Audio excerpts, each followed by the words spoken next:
A'udzubillahi minasyaitonirrajim. Bismillahirrahmanirrahim. Alhamdulillahirabbil alamin wa bihi nasta'in ala asyrafil anbiya'i wal mursalin wa ala alihi wa sahbihi ajmain. Allahumma shalli ala sayyidina Muhammadin wa ala alihi wa sahbihi ajmain. Walhamdulillahirabbil alamin. Amma ba'd. Bersyukur kita kepada Allah Subhanahu wa taala dapat bertemu dan berjumpa pada malam ini. Jadi kita teruskan hidupkan hari Selasa malam Rabu ni dengan saya akan ajar fiqh sirah. Fiqh sirah.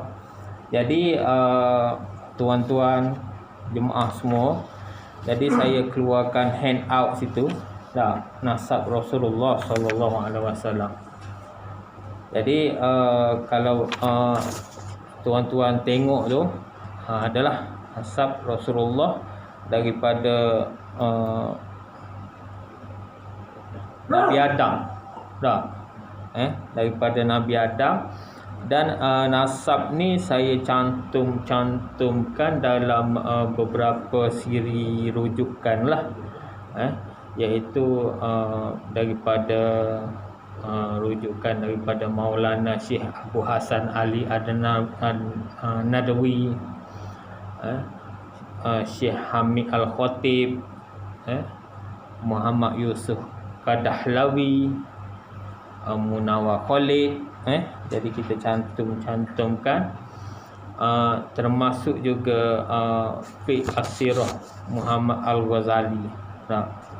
Jadi daripada mereka juga ada Wahab Munabih, Al-Arabi, dan lain-lainnya. Jadi cuma apa yang saya akan cakap di sini dari segi salah silah ni, daripada Rasulullah itu sampai kepada Nabi Ibrahim alaihissalam, iaitu kalau kita tengok nombor dia tu ada nombor 50 sampai nombor Nabi Ibrahim tu nombor 20 dah. Jadi 30 keturunan ke atas itu sumber daripada Arab. Sumber daripada Arab dah. Manakala selepas Nabi Ibrahim hingga kepada Nabi Adam itu kebanyakannya sumber daripada ahli kitab. Sumber dari ahli kitab dah. Umar Al-Khattab ditanya tentang ahli kitab lah. Ditanya Rasulullah tentang ahli kitab dah. Jadi beberapa perkara boleh diambil daripada ahli kitab. Jadi dari segi sejarah nak tak nak dah, dari segi sejarah Islam sendiri, terbinanya sejarah Islam ini sendiri, nak tak nak akan masuk sumber daripada Israel ni, Bani Israel.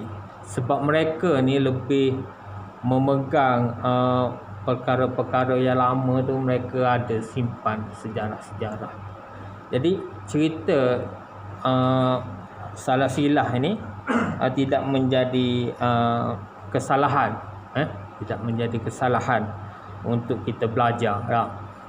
Rasulullah sendiri menggunakan Abdullah bin Ubay, Abdullah bin Ubay untuk tahu mengenai perkara-perkara mengenai agama tauhid zaman dulu.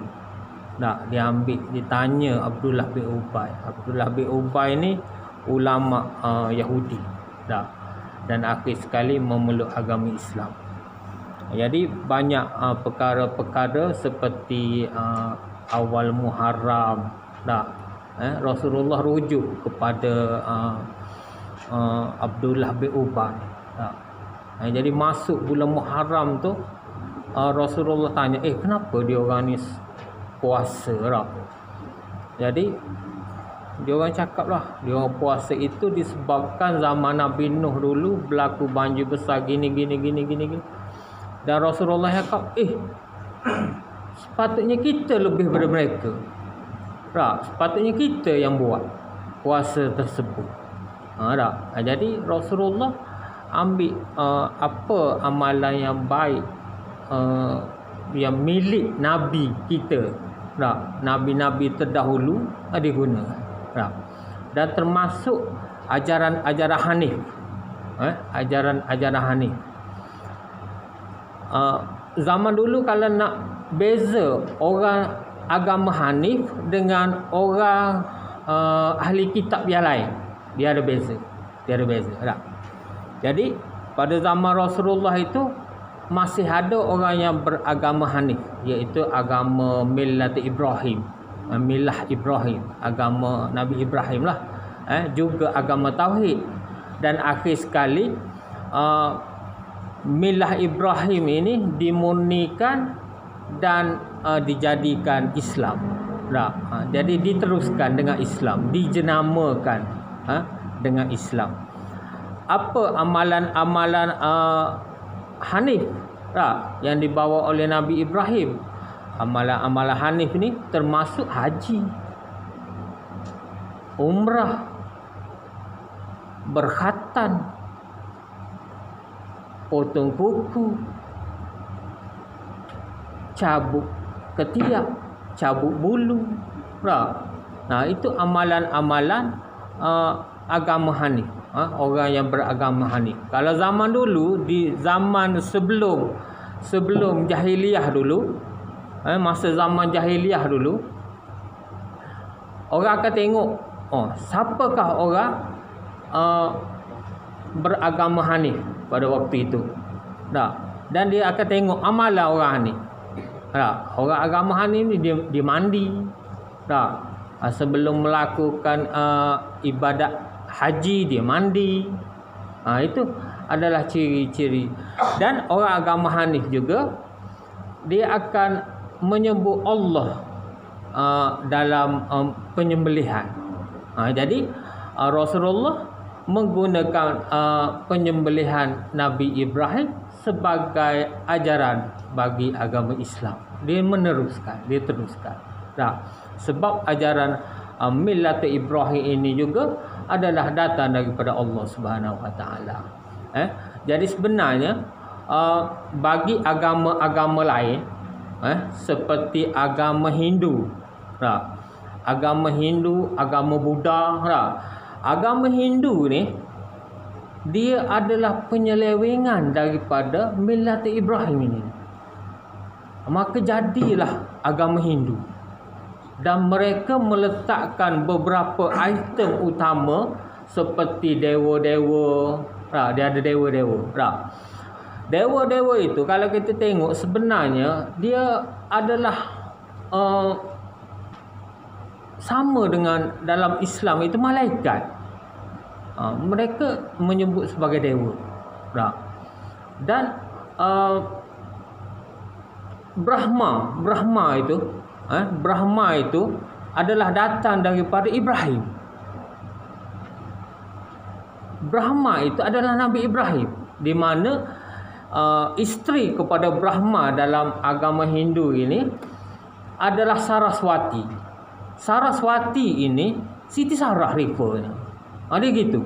Jadi berlaku penyelewengan dalam millat Ibrahim ini, maka wujudlah agama Hindu. Penyelewengan, kesesatan yang berlaku dalam ajaran Nabi Ibrahim, maka wujudlah Hindu. Dan datang pula Buddha. Datang pula Buddha ini, mereka mengkritik ajaran Hindu ini tadi, maka dia bawa ajaran sesat dalam sesat lah ni. Udahlah agama Hindu itu sudah sesat. Dia pun sesat daripada cabang agama Hindu jadi Buddha pula. Dengan meletakkan Gautama Buddha itu seolah-olah sebagai perantaraan kepada Tuhan yang sebenar. Dan mereka lebih kepada menyembah, akhir sekali menyembah Buddha. Gautama Buddha mereka menyembah. Itu adalah penyelewengan daripada kesesatan yang berlaku kepada agama Hindu. Muncullah Buddha. Dan agama Buddha ini dia tidak akan terima selama-lamanya agama Islam, disebabkan dia cakap dia lebih lama daripada Islam. Dia wujud itu lama daripada Islam. Islam wujud selepas Rasulullah, selepas Nabi Muhammad. Dia wujud terlalu lama lagi. Masakan orang tua nak ikut budak. Dia gitu. Sebab tu dia masih kekal dalam agama mereka. Jadi di sini kita nak selongkar dari segi sirah yang sebenar ini. Di mana duduknya Islam? Di mana duduknya Islam? Sebenarnya Islam ini adalah berasal daripada salam. Salam ini adalah etika hidup di syurga. Etika hidup di syurga itu adalah salam. Dan dengan salam inilah munculnya Islam. Munculnya Islam. Jadi kalau kita tengok kita punya handout ni, bermula manusia itu daripada Nabi Adam alaihissalam. Bermula penciptaan. Tetapi sebelum bermula penciptaan Nabi Adam alaihissalam ini, sudah berlaku penciptaan lain. Yang last sebenarnya penciptaan manusia ini adalah penciptaan yang terakhir Allah Subhanahu Wa Taala.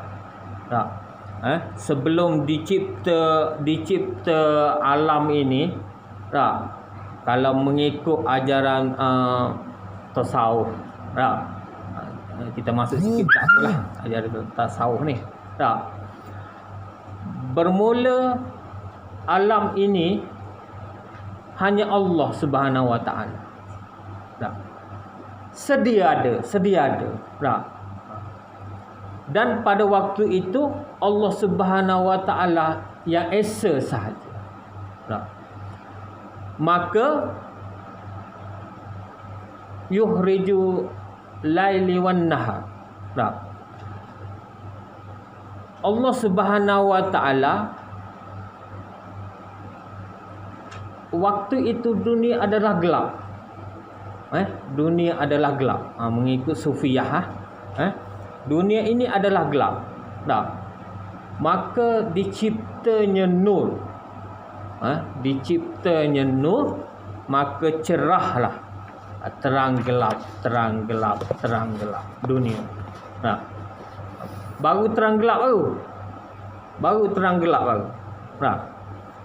Dan apabila selesai terang gelap ini, maka diciptalah makhluk.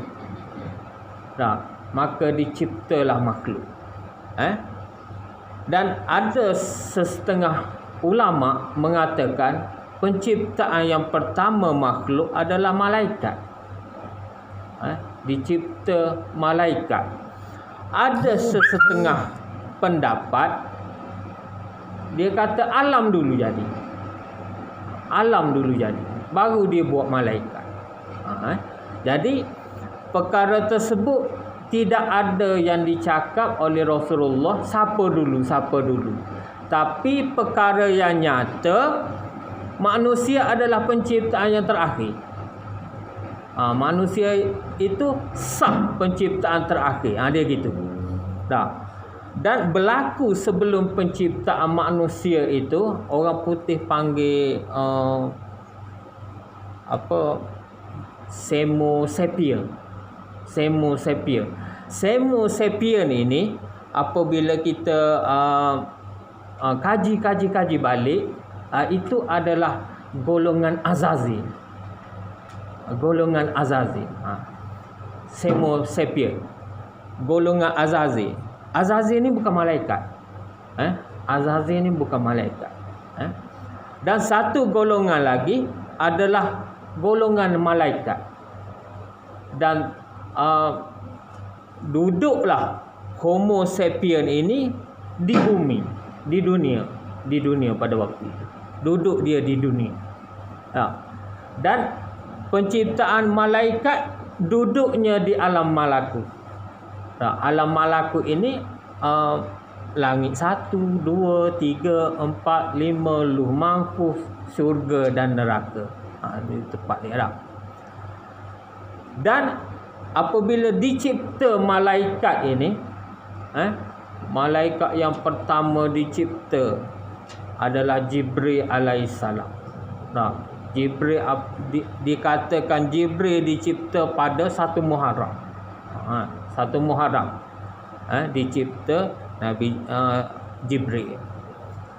Dan apabila berlaku penciptaan Jibril, berlakulah penciptaan malaikat-malaikat yang lain. Dan pada waktu itu berlaku juga yang kita cakap tadi, Homo sapien tadi. Homo sapien ini adalah golongan-golongan jin, iblis dan setan. Tu mereka. Jadi tempat mereka di dunia pada waktu itu. Dan duduklah Azazil itu memimpin dia punya bangsa di dunia. Dan baiknya Azazil ini sehingga Azazil ini Allah Subhanahu Wa Taala sebab bagusnya dia dinaikkan darjat. Duduk di langit yang pertama. Sampai nak cakap dia punya ilmu yang tinggi menyebabkan makam dia ini duduk di tempat yang tinggi. Tak duduk di dunia lah. Ditempatkan di langit yang pertama. Bagusnya Azazil. Dan dia menguasai ilmu yang berada di langit ini. Orang lain pun ikut belajar dengan dia sehingga menyebabkan dia diangkat naik langit yang kedua. Azazil. Seterusnya bagus di langit yang kedua, langit yang ketiga, 4, 5, 6 dan akhir sekali makam dia, tempat dia berada di langit yang ketujuh. Hebatnya Azazil ni dari segi ibadat dia, dari segi ilmu dia. Jadi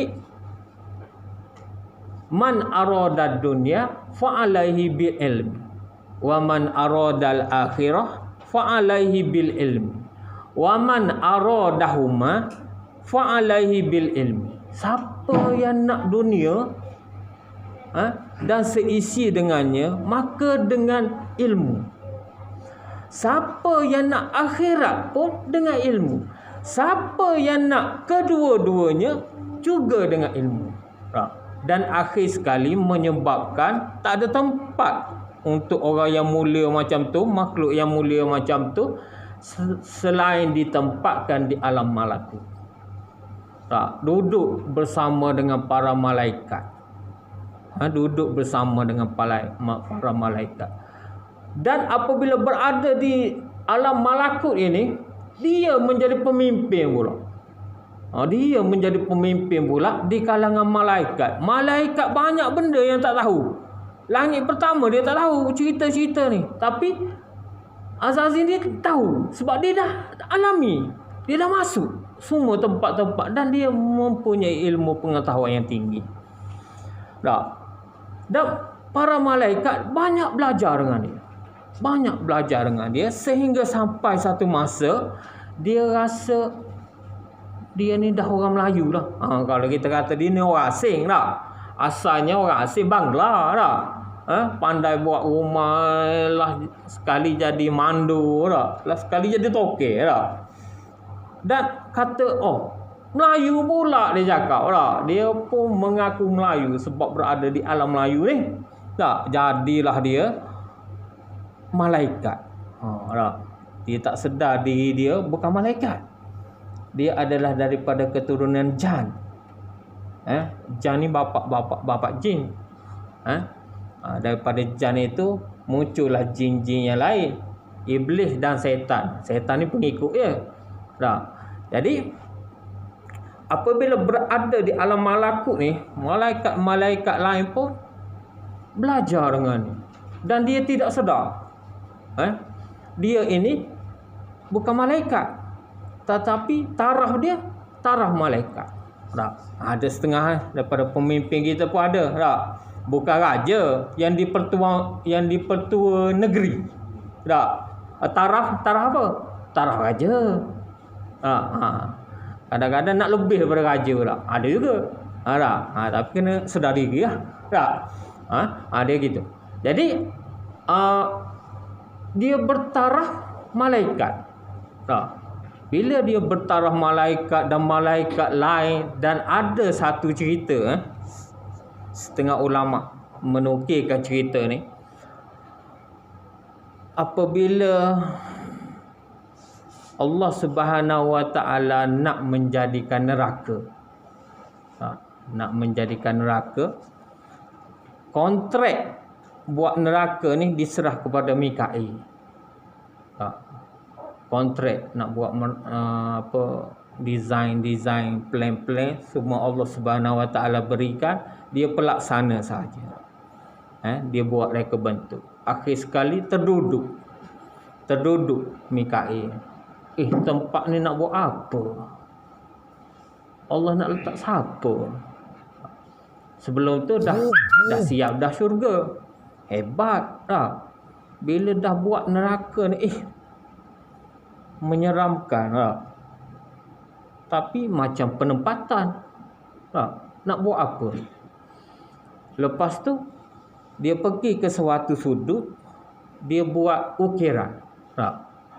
Apabila dia buat ukiran ini, dalam ukiran di neraka itu, tempat manusia yang paling baik tak? Tetapi akhirnya derhaka kepada Allah Ta'ala. Tempat untuk orang baik. Jadi makhluk yang baik ini tak ada orang lain lah, malaikat lah. Temenu malaikat Mikail. Dan dia bincang dengan geng-geng malaikat dah. Bincang. Allah Ta'ala buat satu tempat itu dengan belenggunya lah. Dan Allah Ta'ala bunyi mana?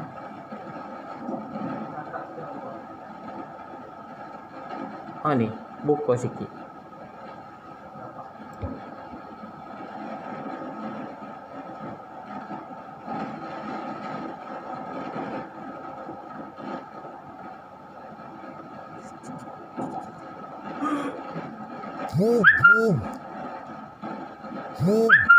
Dia bunyi juga.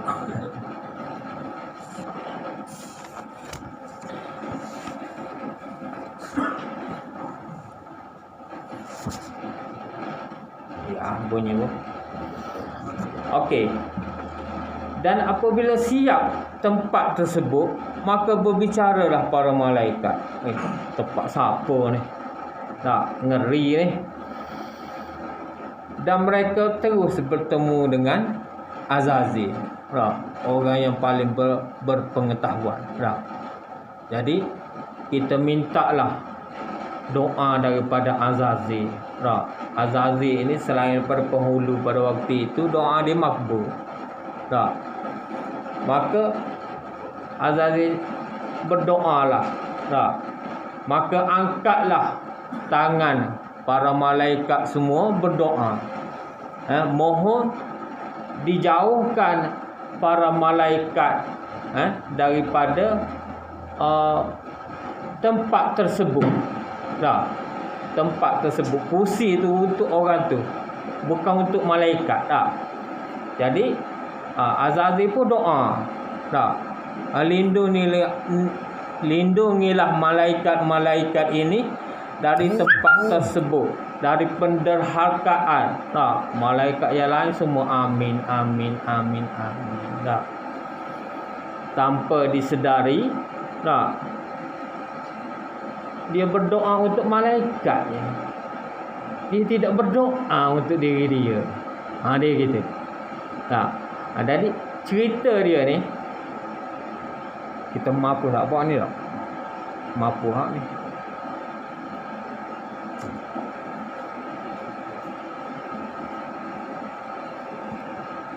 cerita dia ni, tak, kita boleh berdoa untuk orang lain, tapi kita kena berdoa untuk diri kita. Kita boleh solat hajat untuk orang lain, dan kita kena solat hajat juga untuk diri kita. Tak? Kita boleh tahlil untuk orang lain, tetapi kita kena tahlil juga untuk diri kita. Dia gitu. Tak? Pengajaran daripada peristiwa. Dan apabila dicipta Nabi Adam, maka berlakulah benda ni. Tak? Berlakulah penderhakaan ini. Tak? Rupa-rupanya Azazil yang mendahaka. Tak? Di saat semua dipanggil untuk, dia sebenarnya sujud tu bukan sujud ibadat. Tak? Dia umpama dalam kita, kalau dalam askar ni, tabik hormat. Tabik hormat. Kalau kita dalam polis, dalam askar ni, tabik hormat. Tak? Masa kita dalam kedek tu, saja bully kita habis-habisan. Tak? Tapi apabila kita dah dapat pangkat, dah di tauliah, saja-saja pula tabik kita. Tak? Itu kalau dalam askar, dalam polis, tak? Ada seumpama dengan. Jadi benda tu hanya untuk tabik kepada Nabi Adam. Untuk tabik pada Nabi Adam. Di saat itulah berlaku kekeliruan. Berlaku kekeliruan. Azazil enggan. Dia rasa dia lebih besar. Dan dia melihat Nabi Adam dicipta. Dia tengok Nabi Adam dicipta. Dia tengok letak di tanah yang busuk, dibiarkan 500 tahun. Tak? Letak sini 500 tahun tempat yang teruk-teruk. Tak? Penciptaan yang buruk dia rasa. Tak? Berbanding dengan diri dia. Sebab tu dia rasa, takkan aku nak tabik pada penciptaan macam ni. Jadi hakikat ketuhanan, dia tak nafi Allah Subhanahu Wa Taala sebagai Tuhan. Tak nafi. Dan apabila berlaku enggan sujud pada waktu tersebut, dia ni penghulu segala malaikat. Malaikat lain sujud. Dia tak sujud. Siapa lagi yang ikut dia ni sebahagian daripada jin, tak sujud juga. Berlaku haru biru. Tak? Lepas tu setan-setan pun tak nak ikut, sebab dia ikut Azazil. Dan Allah Subhanahu Wa Taala terlalu marah pada hari itu. Dia sumpahnya Azazil ini jadi iblis. Dia sumpah Azazil ini jadi iblis. Dia panggil malaikat, tukar nama di Luh Mahfuz. Luh Mahfuz ni tempat segala takdir. Padam nama Azazil, tukar kepada iblis, maka berubahlah rupa dia. Berubah rupa dia, jadi muka daripada rupa yang cantik jadi buruk. Janggut pun tinggal 7 helai.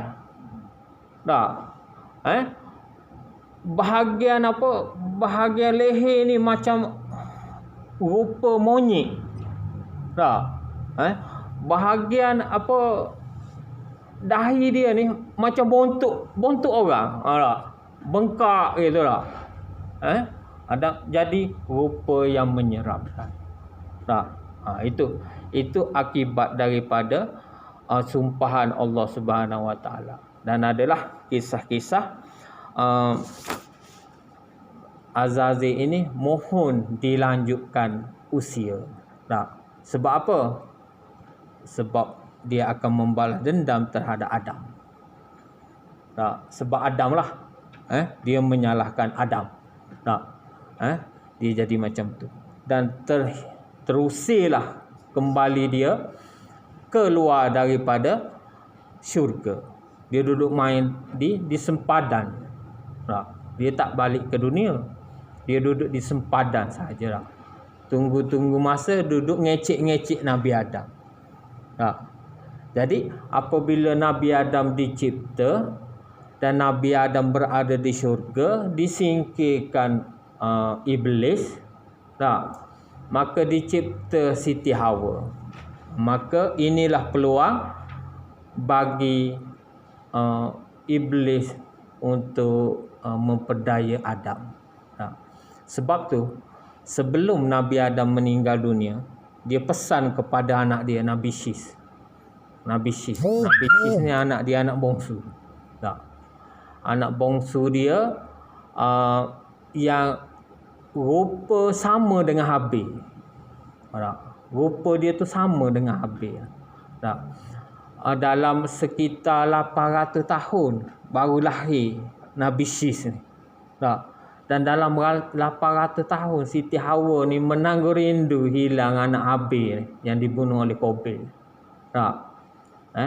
Apabila lahirnya Nabi Syis, sebiji jadi hilang rindu pada Habil. Rupanya 800 tahun duk menanggung rindu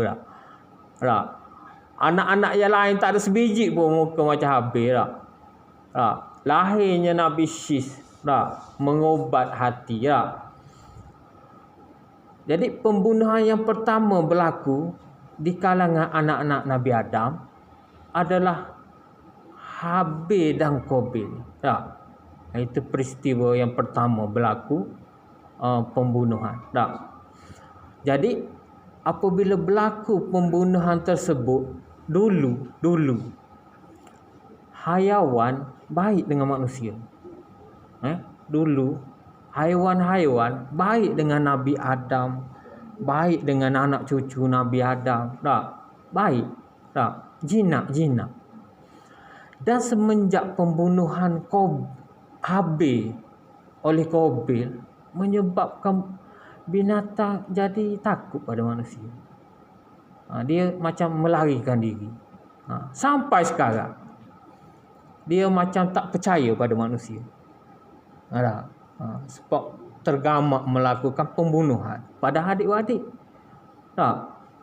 Menyebabkan haiwan-haiwan melarikan diri pada manusia. Hanya setengah saja yang berani, macam kucing, anjing. Itu berani, tapi berani takut. Binatang lain memang lari jadi gitu. Dan semenjak lahirnya Nabi Syis ini, dia pembunuhan Habil ni berlaku apabila seruan haji yang pertama. Dia dulu dah buat haji dah. Cerita haji ni, haji umrah ni, zaman malaikat dulu lagi. Masa Allah Subhanahu Wa Taala mencipta Lauh Mahfuz. Bawah Lauh Mahfuz itu Baitul Ma'mur. Bawah Baitul Ma'mur Baitul Izzah. Bawah Baitul Izzah Baitullah di Mekah. Tapi pada waktu itu Baitullah berbentuk busuk. Benda yang timbul gitu Dan Nabi Adam dengan Siti Hawa melaksanakan fardu haji yang pertama. Dia pergi buat haji, balik buat haji, tak ada Habil. Dia tinggal pada Qabil sebab dia percaya kepada abang. Dia bagi abang jaga adik. Tapi berlaku sebaliknya, Habil dibunuh. Menyebabkan kesedihan Nabi Adam dengan Siti Hawa tu usah cakap lah. Pergi Kuala Lumpur, balik rumah, mati anak. Mati pula, tak ada tanda. Tak tahu tempat. Tak cakap.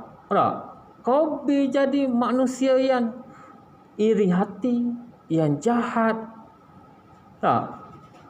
dan menyendiri. Dia lari daripada Nabi Adam. Dia duduk ada persekitaran, tapi macam orang ngisak dada dengan pok dia macam mana. Ada. Lilah tak? Ada. Tak duduk jauh. Nampak tapi tak mari dekat. Tak? Ada duduk curi tu. Lagi tu. Contoh tak? Jadi gitu. Maksudnya masalah sosial tu sudah dimulakan oleh Qabil.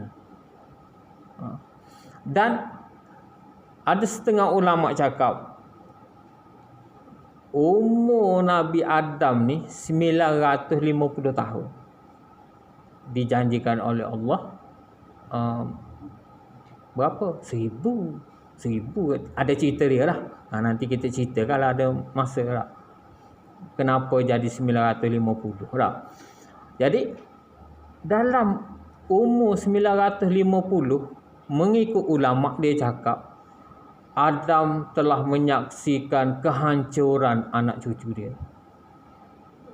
Dia menyaksikan sendiri. Tak sampai mati dah tengok kehancuran anak cucu. Tinggal saki baki saja yang mengikut ajaran Adam AS. Antara pesan Nabi Adam dia cakap berfikir dulu daripada ikut cakap isteri. Itu pesan kedua lah. Pesan yang pertama tu dia cakap suruh beribadat kepada Allah. Yang kedua, fikir dulu apa yang bini suruh. Fikir dulu. Dia cakap dia turun ke dunia ini sebab hawa.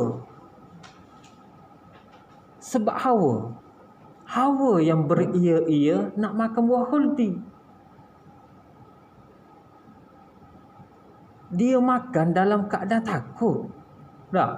Tapi sebab isteri yang suruh. Dan ada campur tangan daripada Azazil, iblis tadi. Iblis cakap, makanlah pokok ni. Nanti kau akan abadi. Abadi ni maksud dia kekal lah. Kekal di dalam syurga. Sebab tu Allah Ta'ala ni tak bagi. Dia ada perancangan lain. Jadi kau nak abadi, kau makan benda ni. Dia pun makan. Rupanya itu tipu daya.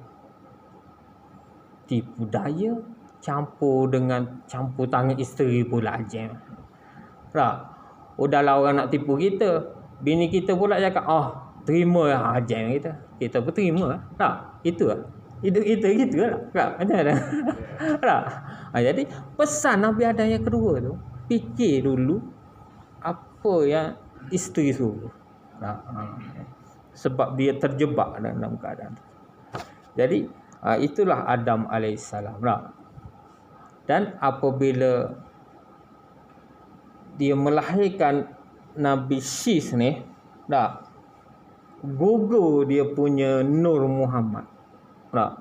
Rupa-rupanya Nabi Adam ni dia ada Nur Muhammad di kelopak mata dia. Cahaya, ada cahaya. Dan apabila dia melahirkan Nabi Syis ini, gugurlah Nur Muhammad itu lekat pada Syis. Duduk pada kelopak mata Syis pula. Itu maka berlakulah pemindahan. Maksudnya Nabi Adam dah tak lama hidup di dunia dah. Kita cakap 100 tahun, 1000 tahun dah. 1000 tahun. Nabi Adam ini setengah ulama cakap dia sempat bertemu dengan Nabi Ibrahim. Sempat bertemu, umur yang panjang. Dikatakan sempat bertemu dengan Nabi Ibrahim. Dan sempat bertemu dengan beberapa nabi di kalangan cucu dia. Sempat. Jadi ada satu nabi yang dakwahnya belum selesai. Dan Allah Subhanahu Wa Taala sampaikan ajal dia pada waktu itu. Dia turunlah malaikat nak ambil nyawa nabi ni. Misi dia belum selesai rupanya. Dia bertemu dengan Nabi Adam. Nabi Adam tanya macam mana dakwah kamu. Belum selesai. Tapi malaikat sudah bagi warning.